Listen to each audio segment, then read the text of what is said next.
Para sa mga naghahanap ng phones under 4,000 pesos, pwede nyo i-consider to. Ito yung Itel A90 na madalas nating makikita online for just 3,000 plus. Pwede na nga kaya para sa ganyang presyo, pag-usapan natin. Quick unboxing lang muna. Ito yung box ng phone and simpleng packaging lang din naman as expected since under 4K phone nga lang to. Pero ang nakakatuwa dito, kahit ganyan yung presyo, kumpleto pa rin. Meron pa rin tayong case, charger and cable, SIM ejector tool, at meron na ring pre-installed na screen protector yung mismong unit. Check muna natin yung build at design at unang tingin pa lang naman, hindi na may pagkakaila na kamukha to ng mga pro iPhones.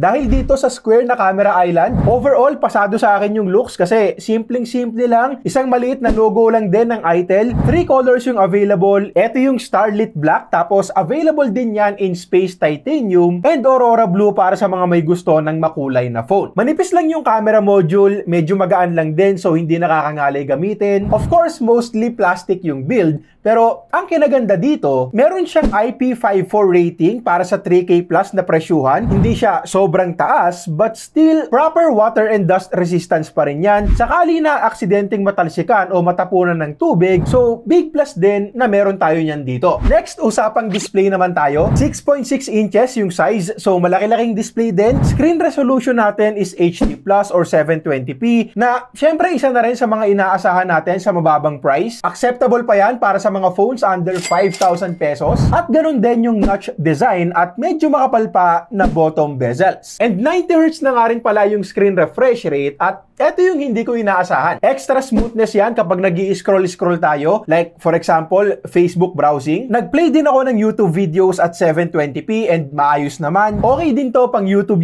Yung kulay, saktong tingkad lang din. I mean, may mga nasubukan kasi ako dati sa ganitong price na maputla talaga yung kulay. At hindi naman ganon yung kaso dito. Yung single speaker natin, pwede na rin. Hindi na rin naman talaga ako naghahanap ng super good sound quality sa ganitong price. So for me, okay na rin to since naiintindihan naman yung mga sinasabi ng mga pinapanood ko. 480 nits yung typical brightness, which is goods na kung indoors lang naman gagamitin. Outdoors, well, mahihirapan tayong makita yan pag maaraw. Tapos, pagdating sa performance, Unisoc T7100 yung chipset, hanggang 4GB yung physical memory na may up to 12GB din na extended RAM option, and hanggang 256GB naman yung internal storage na expandable pa via micro SD card. Actually, hanggang 2TB na micro SD card din daw yung supported nito na mukhang mas mahal pa sa mismong phone. eMMC yung storage type but still impressive pa rin yung 128GB sa less than 4K na presyo at 256GB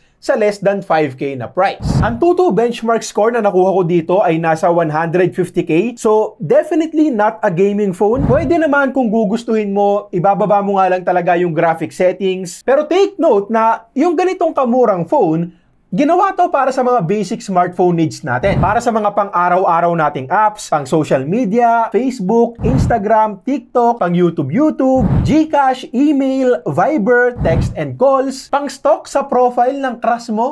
Yeah, boy. Hindi natin may iwasan yung pasulpot-sulpot na stutters habang ginagamit natin and hindi rin ganun kabilis yung loading times, but overall, magagamit pa rin natin ng maayos para sa mga basic smartphone needs natin sa araw-araw. Usapang battery and charging naman tayo. 5,000 mAh battery capacity, so goods tayo dyan. Malaking battery pa rin yan, lalo na for a super budget phone. And nag-run na rin ako ng PCMark battery test. Naka 90Hz refresh rate tayo dito and umabot yan ng more than 12 hours na screen on time, which is enough na for a day of use since magagaan na applications lang din naman yung gagamitin natin dito. And take note na pwede pang mas tumagal yan kapag sinet lang natin sa 60Hz yung screen refresh rate. Charging natin ay 15 watts and inabot ng 2 hours and 46 minutes para punuin to from 10 to 100%. So may kabagalan pa yung charging but ganyan naman talaga kahit sa ibang mga kapresyong phones. Tapos para naman sa camera, 13 megapixel yung main shooter and 5 megapixel yung selfie cam. Not expecting much din sa ganitong price, so pakita ko na lang din sa inyo yung ilang mga photos and videos na nakuha namin dito.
Okay, so ito naman yung video quality gamit ang front-facing camera nitong ITEL A90 at sa nakikita ko dito, mukhang goods na rin for video calls, 1080p, 30fps, at gamit ko rin yung built-in microphone, so let me know na lang din sa comments kung okay sa inyo yung parehong audio at video considering na less than 4,000 pesos nga lang yung 128 gigs. Okay, so ITEL A90, sabi ko nga kanina, usually nasa 3K plus lang yung presyo nito online, and yes, para sa akin, hindi na tayo talo doon. Well, kung kaya mo pang itaas yung budget mo, syempre mas okay para sa mas mataas na specs, mas magandang experience. But kung limited pa lang talaga yung budget mo sa ngayon, good option to. Medyo limited lang yung kayang gawin, syempre. But sabi ko nga kanina, kaya niyang ibigay sa atin yung mga basic na gamit natin sa phone. Tapos may mga extra pa like the 90Hz refresh rate, IP54 rating, yung storage natin dito malaki din. Actually, storage pa lang parang bawi na kaagad yung kalahati sa binayad mo. At nakakatuwa nga rin na kahit mura,